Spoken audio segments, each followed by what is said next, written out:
What if I told you the line between America and Canada is already crumbling, that right now there are US states just one decision away from swapping stars and stripes for a maple leaf? We're not talking invasion, we're talking defection, free healthcare, poutine on every corner, and yes, people apologizing before they bump into you. But here's the shocker, some states wouldn't just adapt to Canada. They'd barely notice the difference. So grab your toke and double check your passport. Because by the end of this you'll be asking, wait, is my state next? Minnesota doesn't just like Canada, it is Canada with a side of hot dish. 11,000 lakes? Check. Politeness so intense it hurts? Check. A governor who literally said, our values align with Manitoba more than Mississippi? Yep.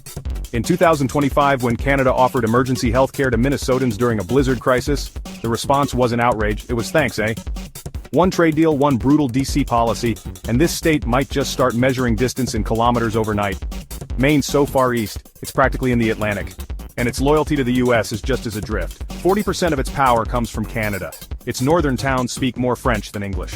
And after a 2025 Supreme Court ruling gutted fishing rights, Maine's governor called Ottawa for advice. Plot twist. Canada already owns 20% of Maine's timberland. If the US cuts one more lifeline, Maine won't leave, it'll already be gone. Vermont's the only US state that tried to single-payer healthcare, and failed only because DC blocked it. Sound familiar, Canada?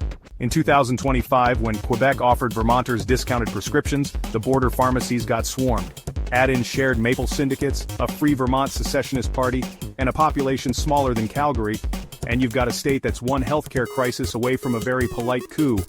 Seattle to Vancouver is a 2-hour drive, and a lifestyle even shorter. Tech giants already operate like a cross-border nation. In 2025, when wildfires choked the Pacific Northwest, Washington's National Guard rolled in, alongside Canada's. The kicker? The Cascadia movement now has its own currency prototype. If DC keeps ignoring climate change, the PNW might just peace out, with Canada holding the door. Michigan's Upper Peninsula is so isolated, its residents call it the UP, and America calls it who? But Canada? Oh, they remember. When a 2025 blizzard cut off power for weeks, Ontario sent crews before FEMA did.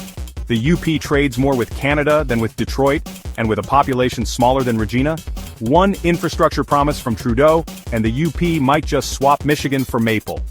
Alaska's closer to Russia than to New York, and its loyalty to DC is just as distant. To drive to America, you must cross Canada.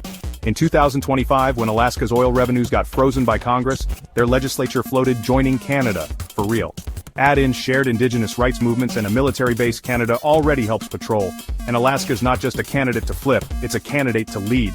North Dakota's so empty, Canada could annex it by accident. It trades more with Saskatchewan than with California.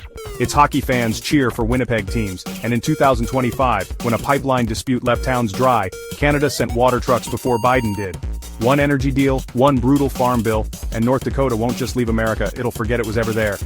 Montana's cowboys hate big government, which is why they love Canada's hands-off provinces, shared national parks, shared oil fields, and in 2025 when wildfires raged, Alberta's firefighters slept in Montana bunkhouses. The kicker? Montana's governor called Trudeau before calling DC. If the West ever revolts, Montana won't go rogue, it'll go north. New Hampshire's motto is, live free or die, but in 2025 its Free Staters added, or move to Nova Scotia. When the feds cracked down on crypto, New Hampshire's libertarians partnered with Quebec for blockchain hubs.